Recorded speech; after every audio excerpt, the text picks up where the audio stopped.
det der med ferier, det er jo ikke altid lige, at det følger sådan den normale schedule.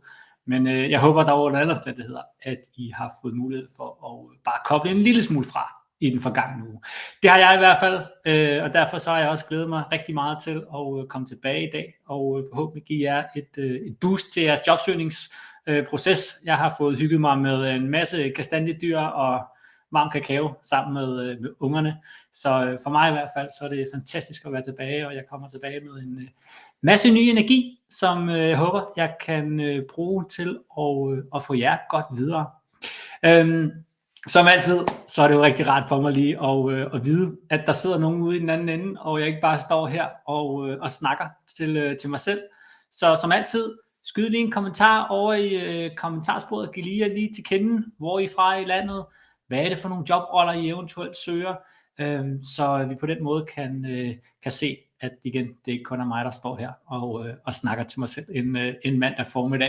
Det ville være så akavet, hvis jeg kunne bruge den næste halve time på det. Så ja, lad mig endelig lige høre fra jer i kommentarsporet. Jeg trykker også lige opdatere herovre på min anden skærm, sådan, så jeg kan se, at der er hul igennem på den front. Det ser ud som om, at jeg bevæger min mund derovre, så jeg håber og tror på, at der er hul igennem. Som sagt, giv rigtig gerne jer selv til kende i kommentarsporet. Hej Susanne, godt at se dig igen. Håber du har haft en god efterårsferie og fået tanket lidt op på energikontoen, så vi kan give den gas med jobsøgningen her i den kommende tid. I dag bliver agendaen faktisk ikke anderledes, end den har været tidligere, og Louise, også godt at se dig, og dejligt, du også har lyst til at joine ind, og Sanne, du joiner også ind fra Kastrup, hvor er det fedt at se igen også et par genkendelige ansigter og navne. Det er fedt, I har lyst til at fortsætte med at bruge en formiddag her sammen med mig. Som sagt, agendaen, den bliver ikke anderledes, end den har været de sidste 16 gange. Nu er jo efterhånden nået op på 17. jobsøgningsbooster her. Jeg kommer til at lægge for med et snak om et emne eller noget, som jeg ligesom har rørt sig lidt i min bevidsthed i den forgangne uge. Og jeg skal nok love, at det bliver noget andet end kastanjedyr og kakao. Og så derfra, så åbner jeg jo op som altid for, at I kan stille alle de gode spørgsmål, som I eventuelt har på hjertet. Og Christine, også dejligt at se dig. Fedt at se, du er med live i dag også. I sidste uge, der har jeg som sagt holdt, efterårsferie. Og inden jeg gik på efterårsferie, der schedulerede jeg lige en god håndfuld opslag inde på LinkedIn, sådan så I stadigvæk, mens jeg lå og hyggede mig med kastanjedyrene og kakaoen, kunne få nogle indspark til jeres jobsøgning. Og et af de opslag, som jeg lagde op, det var et opslag, som ligesom i talesat sådan nogle alarmlamper, man potentielt kan få tændt hos en kommende arbejdsgiver. Nogle ting, som jeg synes, man skal være varsom med at nævne, og hvis man nævner de her ting, så skal man i hvert fald gøre det på en strategisk god måde, og gøre sådan nogle overvejelser om, hvordan man i talesæt de her ting. Og det er egentlig det post, som jeg tænker, at jeg vil tage udgangspunkt i, når jeg lige giver min lille indledning her i dag. Men inden jeg dykker ned i det, så lige også en opfordring til jer allerede nu at begynde at overveje, om I har nogle spørgsmål, noget der ligger jer på sinde, noget I gerne vil høre mig om, mine perspektiver og tanker omkring. Og så allerede nu bare skyde dem ned i kommentarsporet. Så på den måde, så kan vi holde et godt og naturligt flow i vores snak her. Så ja, skyd endelig jeres spørgsmål ned i kommentarsporet allerede nu. Tilbage til det her post, som fik skabt i anførselstegn lidt røre i andedammen, og det er jo egentlig helt fint. Det synes jeg jo kun er godt. Jeg synes, det er fedt, når vi kan have nogle gode, åbne og ærlige dialoger omkring nogle af de her ting, som rører sig omkring jobsøgningen. Som jeg plejer at sige, enighed må aldrig være et målsætning i sig selv. Det skal den gode dialog derimod i være. Og det gjorde det her post. Det var inde på sådan 3 områder, hvor at jeg synes som sagt, man skal være en lille smule varsom som jobsøgende. Og nu tager jeg dem ikke lige i den rækkefølge, jeg skrev det, men jeg var sådan 3 områder, jeg havde fat i. Den ene, det var, Men man skal være lidt varsom, når man begynder at italesætte sine egne svagheder. De der steder, hvor man ikke sådan er knivskarp. Der er ingen grund til, at du selv bringer det op, hvor du er i anførselstegn svag, hvor du er dårlig.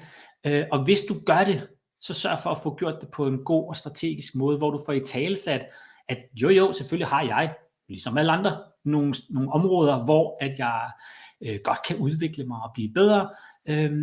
Men det er for det første måske ikke nogle områder, som er sådan super kritiske for den konkrete stilling.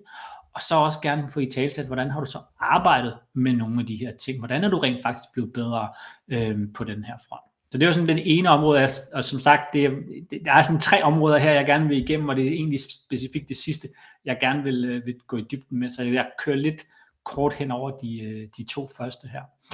Den næste, det er den her eventuelle negative omtale af tidligere arbejdsgivere.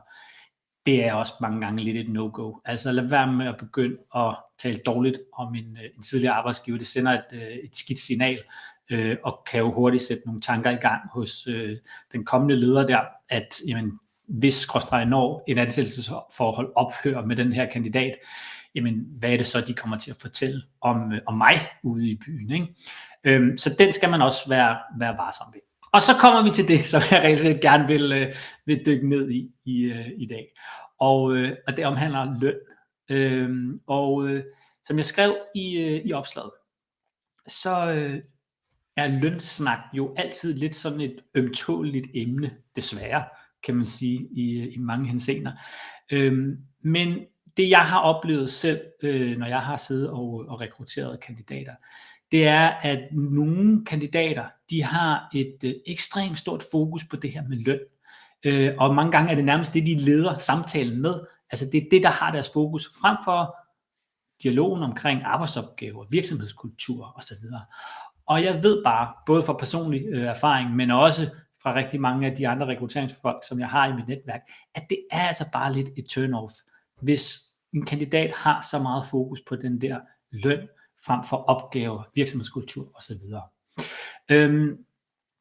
Og noget af det, man jo i den sammenhæng sidder og tænker som rekrutteringsansvarlig, det er jo, at lige så snart at vedkommende får et bedre løntilbud over hos en konkurrent eller lignende, jamen så springer de. Fordi det er jo tydeligvis det, der er deres fokus, altså hvor meget kan jeg få i lønningsposen, og ikke arbejdsopgaverne. Så derfor så skal man være varsom med den der lønsnak. Og det kan jo selvfølgelig godt være, at jeg ikke var sådan knivskarp i min formulering i det her opslag, som jeg lavede i torsdags. Fordi det blev lidt mistolket, tror jeg, i kommentarsporet til, at jeg ikke syntes, at man kunne have en snak om løn, og at det ikke var væsentligt i en jobrolle. Og det kunne ikke være længere fra sandheden end som så. Altså jeg synes bestemt også, at løn, det er en vigtig faktor i en job, og det er selvfølgelig noget, man skal have en dialog omkring med en kommende arbejdsgiver. Min anke er dog, at timingen skal være den rette. Forstået på den måde, at brug nu den indledende tid og den indledende dialog på at lære hinanden at kende.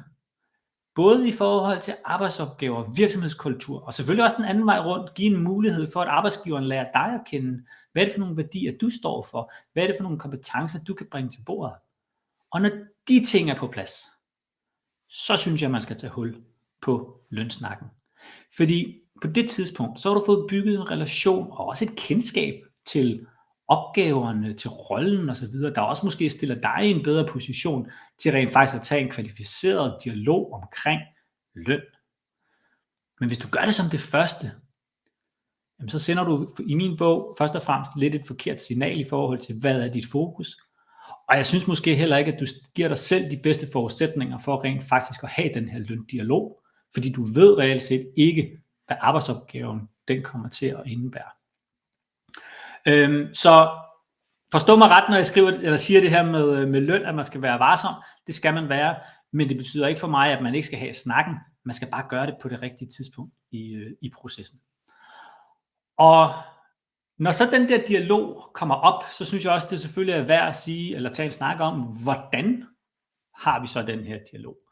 Og typisk så vil det jo på et eller andet tidspunkt i løbet af samtaleprocessen, og typisk måske i slutningen af en første runde samtale, komme fra arbejdsgiver, jamen hvad forventer du egentlig i løn i den her sammenhæng?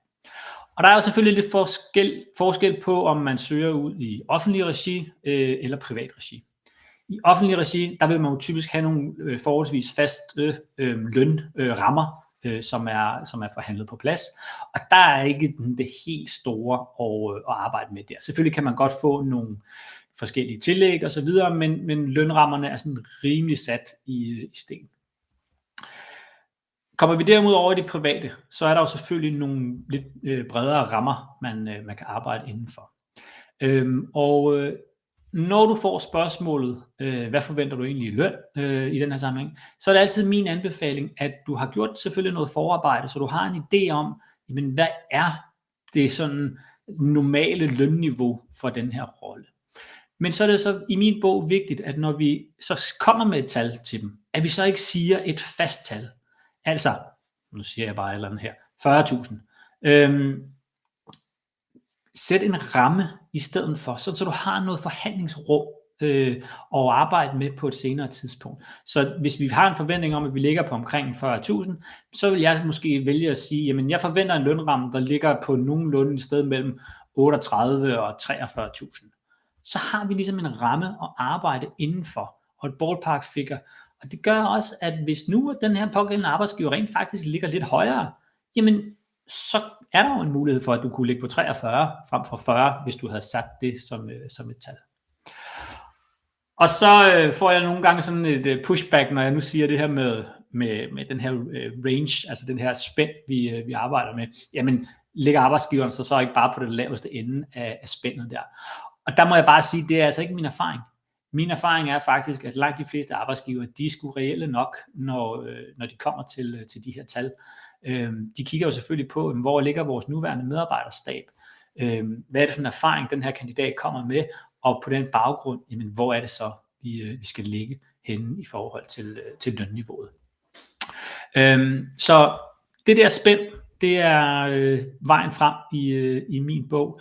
Og så måske også lade være med at komme med en eller anden lang søforklaring om, hvorfor man skal ligge lige der. Og man har søgt, og man har snakket med, og bla bla bla. Vær sådan forholdsvis nøgtern. Jeg har en forventning om, at den her rolle, den ligger på cirka 38-42. Hvad siger I til det? Og så ellers bare stonefacet på og se, hvem der så kommer med et udspil derfra. Godt. Det var hvad jeg som sagt som udgangspunkt havde tænkt mig at tage med i dag, og derfor så få endelig skudt nogle spørgsmål afsted i kommentarsporet, så kan vi få sessionen hertil og fortsætte. Jeg er sikker på, at der ligger nogle gode spørgsmål, I har gået og tænkt på hen over efterårsferien.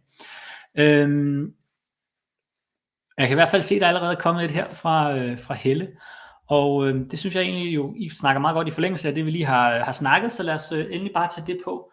Og Helle spørger, om man ikke bare kan kaste spørgsmål tilbage til arbejdsgiver, så det er dem, der kommer med et udspil. Og Helle, jo, i princippet, så kan du sagtens gøre det. Og hvis ikke du ved, eller hvis du ikke ved, hvad niveauet rent faktisk er, så er det her jo også en mulighed at gøre. Men nu er det jo trods alt arbejdsgiveren, der stiller dig, eller en potentielt kommende arbejdsgiver, der stiller dig et spørgsmål. Og at du så skyder det tilbage med et andet spørgsmål, et returspørgsmål, det sender i min bog også sådan lidt et forkert signal. Jeg synes jo et eller andet sted også, at det er her, hvor du har en mulighed for at gå ind og tage en eller anden form for styring af dialogen, og vise, at du har gjort dit forarbejde, sådan så du ikke bare står, som jeg forstår mig ret, et blankt stykke papir, og bare skyder den her bold tilbage i hovedet på dem. Så jeg synes egentlig igen, at du skal gøre dig dit forarbejde her, og så komme med det svar, som du nu engang synes er det rimelige i sammenhængen her. Så jo, hvis du er helt på bare bund, Helle, så kan du sagtens skyde den tilbage, og de bør jo have en lønramme, de vil kunne fortælle dig om. Men samtidig med det, så synes jeg også, at du bør gøre dig selv den ulejlighed og have gjort dig det der forarbejde, og sådan så du rent faktisk også kan svare på det her spørgsmål. Og det er bare et af de her spørgsmål også, hvor at man som kandidat jo selvfølgelig skal gøre sig nogle overvejelser omkring det her, inden man sætter sig ned i samtalestolen. Det er et af de her sådan helt klassiske spørgsmål, som vi næsten med 95% garanti kommer til at få, og derfor så skal vi også forberede os godt på lige præcis det spørgsmål. Håber det svarer, Helle, på dit spørgsmål. Så skal jeg lige se her over i kommentarsporet, om der er tjekket yderligere spørgsmål ind. Det er der ikke på nuværende tidspunkt, så giv endelig lyd fra jer. Jeg kan se, der sidder en 27 gode personer derude, lige pt. I hvert fald. Jeg er da sikker på, at der er nogle gode spørgsmål i blandt jer derude, så skyd endelig løs. Jeg kigger også lidt over på min anden skærm her, sådan så at jeg lige sikrer mig, at jeg fanger alt på den front her. Det er jo som sagt først og fremmest rigtig fedt at se så mange gode folk, der er på her efter efterårsferien. Jeg håber jo, at I er med på også at lave det her til en god og interaktiv session, sådan så det ikke bare er mig, der står og skal freestyle og snakke her den næste halve times tid. Jeg kan sagtens, det er slet ikke det, men jeg tænker da bestemt, at vi skal have en dialog kørende, som vi plejer. Og ja, Helle, jeg tager lige den her op igen nu her, så kan vi lige tage dialogen lidt videre, mens vi afventer lidt ekstra spørgsmål også. Jo, selvfølgelig ved de bedre end dig, hvad de har tænkt sig at give, men det kan jo godt være, at du har en anden forventning end dem, og så er det da i min bog bedre at være den der proaktive kandidat, der rent faktisk har forholdt sig til de her ting. Et andet godt lille tip der også i forhold til det her med, når man giver et lønspænd, det er også, at jeg har ofte oplevet kandidater, der sådan er lidt tvivlende og tøvende på, om de tal, som de nu engang giver, er med eller uden pension. Der er det bare altid min anbefaling, at sørge nu for, at når I giver det der price range, eller den der lønspænd der, at I så også lige får måske sagt, jamen jeg forventer 38 til 42 plus pension i den sammenhæng. Så der ikke er nogen tvivl. Nogle gange så har jeg i anførselstegn fanget kandidater i, at de er lidt usikre på, om de tal, de har fundet frem til på den ene eller den anden måde, er inklusiv eller eksklusiv pension. Og så bliver de sådan lidt tøvende, når jeg så har stillet det der opfølgende spørgsmål. Jamen det du lige sagde der, er det inklusiv eller eksklusiv pension? Så lad os se, der tikker lidt ind her. Det ser rigtig, rigtig fint ud. Lad mig lige se, hvad vi skal tage fat i her. Der er kommet heldigvis mange gode omkring lønspørgsmålene jo selvfølgelig. Louise, ved du hvad? Jeg tager lige det her spørgsmål ind, fordi det er egentlig et meget godt lille tip, jeg kan give til jer alle sammen. Hvordan jeg vil gribe det an, hvis du var i job, men mener, at en lønforhøjelse, den vil være rimelig. Louise, jeg er ekspert i det der med at søge jobs. Så derfor så er det et område, jeg ligesom prøver at fokusere rigtig, rigtig meget på. Og det gør også, at der er andre områder, hvor jeg bare ikke er eksperten. Men heldigvis så kender jeg rigtig mange, som er eksperter på andre områder. Og derfor så lige en anbefaling herfra i forhold til at følge en kvinde, der hedder Anissa. Og jeg tænker faktisk, at jeg lige smider et link til Anissas Anissa. Nå, kan jeg ikke finde hende. Der var hun. Anissa Gazep. Så skriver de her ekspert i lønforhandling. Skriver lige i kommentarsporet, så har I hendes LinkedIn-profil. Fordi som sagt, Louise, det her det er ikke et område, hvor jeg er sådan 100 meter mester. Jeg har selvfølgelig nogle tanker og nogle personlige erfaringer, jeg har gjort mig på området igennem tiderne, men jeg synes et eller andet sted, at I fortjener, at det er eksperterne, I hører fra på nogle af de her områder. Og lige præcis lønforhøjelser og lønforhandlinger i en hvad skal man sige, aktuel rolle, der er Anissa knivskarp på den front. Så der vil jeg anbefale, at du eventuelt lige tjekker forbi hendes profil, eventuelt tager en dialog med hende. Så kan hun hjælpe dig meget bedre på vej, end jeg kan på den front. Det er jeg ikke i tvivl om. Så der var en lille anbefaling til Anissa den vej der. Så er der et spørgsmål her fra Pia. Min udfordring har tit været, hvordan man får spurgt ind til kulturen i virksomheden. Hvordan kommer man godt omkring det? Det er et godt spørgsmål, Pia. Hvordan får vi afsøgt den der sådan kulturelle del af en virksomhed? Der kan man garanteret spørge på rigtig mange forskellige måder, Pia. Men nogle af de ting, som sådan popper op i min lille popcornhjerne, når du stiller det her spørgsmål, det er jo sådan noget med at prøve at italesætte, eller få spurgt ind til, hvordan agerer en organisation måske under pres. Det fortæller mange gange for mig i hvert fald en del om kulturen. Så det kunne være, hvis vi er ude og har observeret, at den her organisation har været i, en shitstorm på et tidspunkt, eller har begået en fejl, eller gjort et eller andet, der har sat dem under pres på den ene eller anden måde. Og hvordan har de så som organisation håndteret den situation? Det kunne være et ekstremt interessant spørgsmål at stille en leder, eller for den sags skyld måske endnu mere, en medarbejder, der sidder med til den her jobsamtale. Prøv at spørge ind til noget konkret. Jeg tror, vi skal prøve at bevæge os lidt væk fra de der sådan, floskler, der er på hjemmesider eller lignende, der præsenterer virksomheden. Fordi det bliver lidt typisk jo noget fluff, ikke? Så prøv at komme lidt ned under huden på dem, måske udfordre dem en lille smule ved at stille et semi sådan nærgående spørgsmål i forhold til måske en håndtering af en fejl.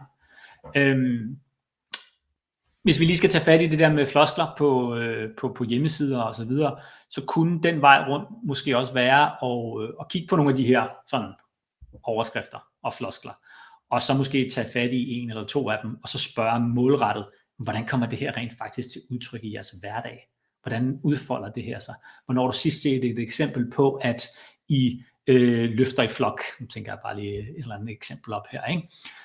Så prøv at komme lidt ned i dybden, ned i materien, få dem til at italesætte nogle konkrete eksempler på, hvornår de her ting rent faktisk sker, og på den måde forhåbentlig få en bedre indsigt i virksomhedskulturen.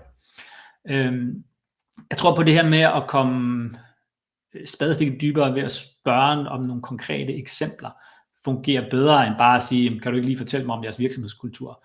Fordi så tror jeg, der er en stor sandsynlighed for, at de bare lige ramser det op, der står på hjemmesiden i floskelniveau, ikke? Så spørg lidt konkret ind til, hvordan det kommer til udtryk i hverdagen. Lad os se her. Der var lidt mere omkring lønpakke og så videre.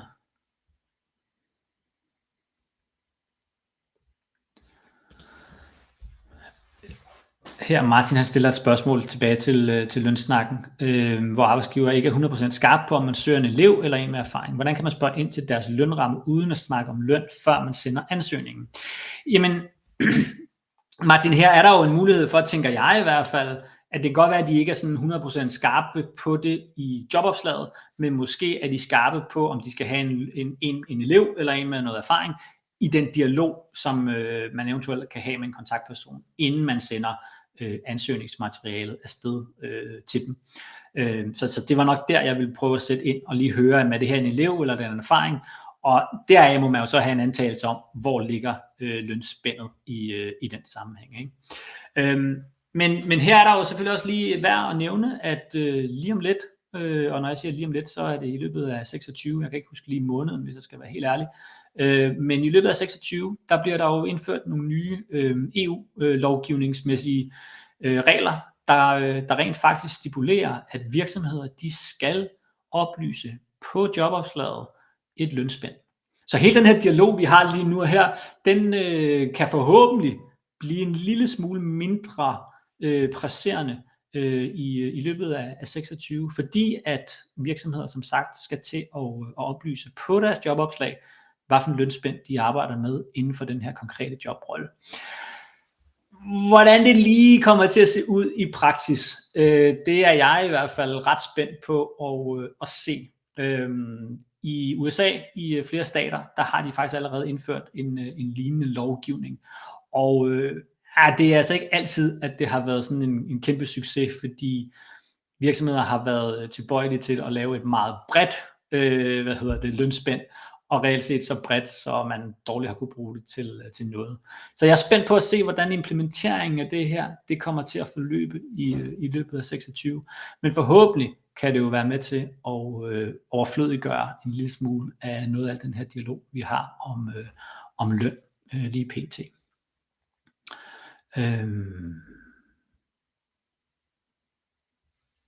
Og ja, Helle, det bliver ganske enkelt fantastisk. Hvis det vel og mærket bliver implementeret på en god måde ude i virksomhederne. Og det er der, hvor jeg har en lille skepsis stadigvæk. Men lad os se, hvordan tingene de forløber sig.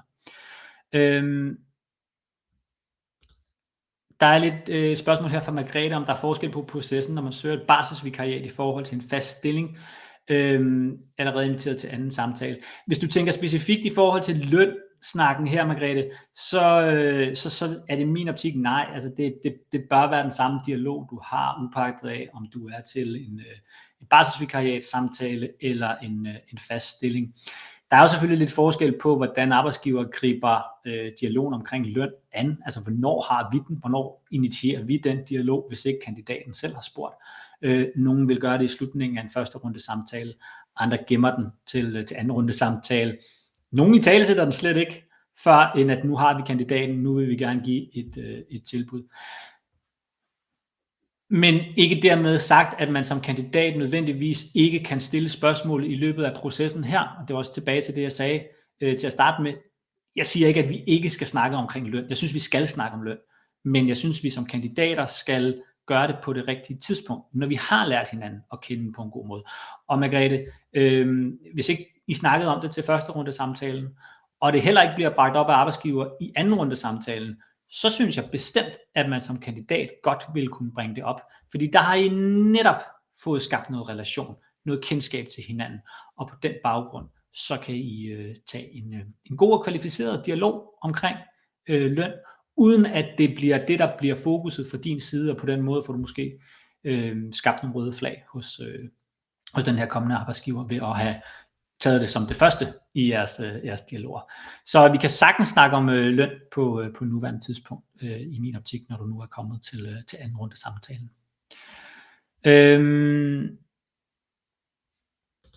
Ja, og nu vi springer lidt i det i dag, og det er helt fint. Sanne, du kommer lige med et rigtig godt eksempel her, det vil jeg også lige bringe ind på banen. Det er jo nok tilbage til det her med virksomhedskulturen, ikke? Hvordan kommer vi ind under huden på dem? Hvordan får vi en forståelse for dem? Og det her spørgsmål, ikke? Hvad er den seneste forbedring, virksomheden har lavet på baggrund af medarbejderes feedback, er jo også et godt eksempel på, hvad er det for en kultur, der eksisterer i den her virksomhed. Det er dog også samtidig lidt et generisk spørgsmål, forstå mig ret, Sanne, på den her måde. Altså, du skriver det jo næsten selv, eller du skriver det selv, at du ofte stiller det. Det er også et spørgsmål, man kan stille hos alle virksomheder, ikke? Og jo mere specifik vi kan blive i min bog, jo bedre med de her spørgsmål. Så en vinkling, der måske kunne komme endnu mere tættere på virksomheden og organisationen i sig selv, kunne være skarp. Det kunne måske være, hvis vi sidder over for en leder, at i stedet for at det er virksomheden, der har implementeret en forbedring, men så spørg ind til lederen direkte. Paul, hvad har du senest gjort i forhold til at tilpasse din arbejdsmåde, kommunikation, jeres processer i forhold til noget feedback fra dine medarbejdere? Så den bliver lidt mere specifik, og ikke bare overordnet set og generisk på virksomhedsniveau på den front.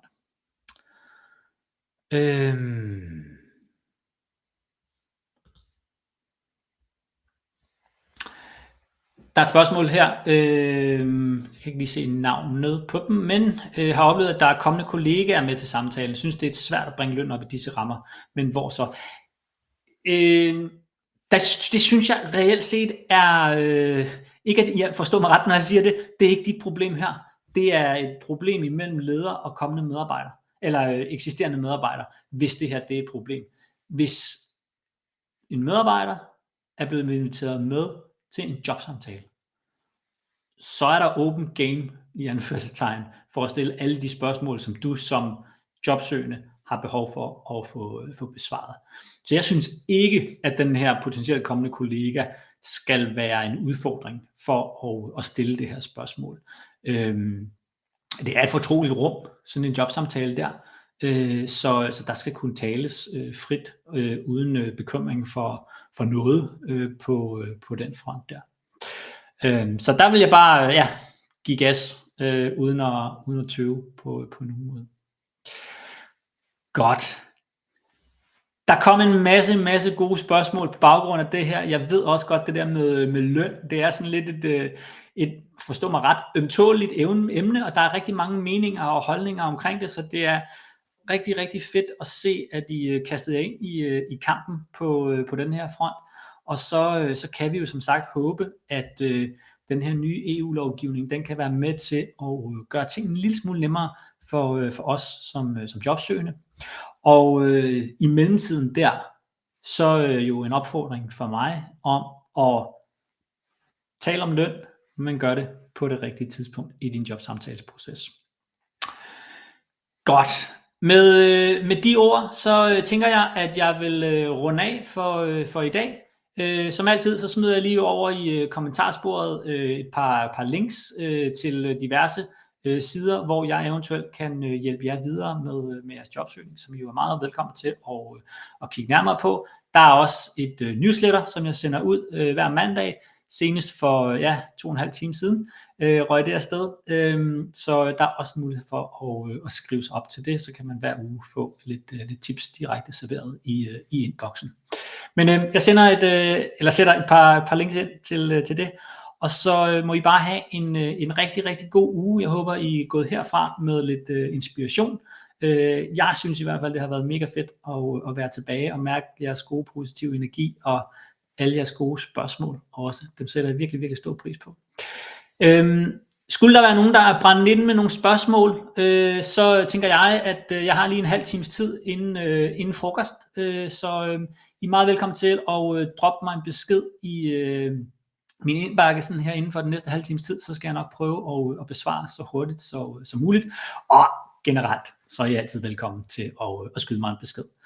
Men med det sagt, så tænker jeg, at jeg vil lukke ned for i dag og sige god uge og held og lykke med jeres jobsøgning. Vi tales ved næste uge.